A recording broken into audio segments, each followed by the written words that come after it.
So, you got the call recently. How did you feel when you found out you were getting your kidney and pancreas transplant?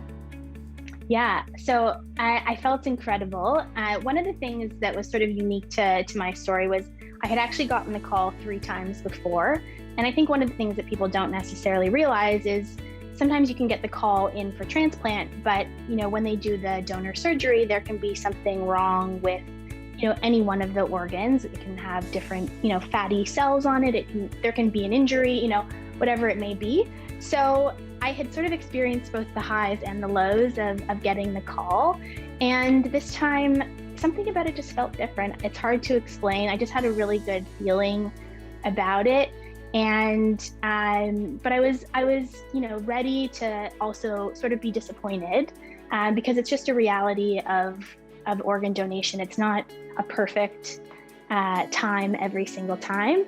But yeah, I got the call and I went in for the next day, and you basically go into the hospital and they do all the blood work and they work you up and you get put into a room, and you're sort of told, like, we'll know at this time if everything is good to go, which was 2:30 in the morning, and I obviously was asleep. So I woke up at 6 o'clock and they said, all right, you're going in half an hour. And I said, okay. So it was, pretty amazing to sort of finally know that it was happening. It really felt sort of surreal and unbelievable. And it was a mix of excitement and nervousness, but really just, this sort of hope and belief that on the other side was this whole new life waiting for me.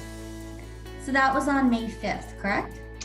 Yeah, May 5th, my mom's birthday. So I was both diagnosed on May 5th, 30 plus years ago with type 1 diabetes, and then cured of type 1 diabetes on the exact same day. So it was very serendipitous. Wow, that's incredible. How long was the procedure itself, the transplant procedure? Yeah, so it's about 6 to 7 hours. There's obviously a lot of back table work that goes into it, and that just means that they're sort of working up the different organs and preparing them to be transplanted into you. And then you wake up in the ICU, and you don't know anything. You don't know your right hand from your left hand. And within 6 days, I was back home, which is mind-blowing to me. That is mind-blowing. So why don't you tell us about those first few days and the first couple of weeks post-transplant? Yeah, so the first few days, obviously you are sort of hooked up to every machine on a lot of drugs, and so it was a little fuzzy. But around sort of day 3, day 4, I started to sort of really wake up and become a bit more aware of sort of what was going on. And really the thought that was running through my head was, like, do the organs work? Like, are they being accepted? There's a high likelihood for rejection sort of within those first 48 hours. And so 99% of my thoughts were just like, please work. And they did. And my blood sugar started to come down immediately. My creatinine, which is sort of the level of what we measure for kidney function, started to come down immediately.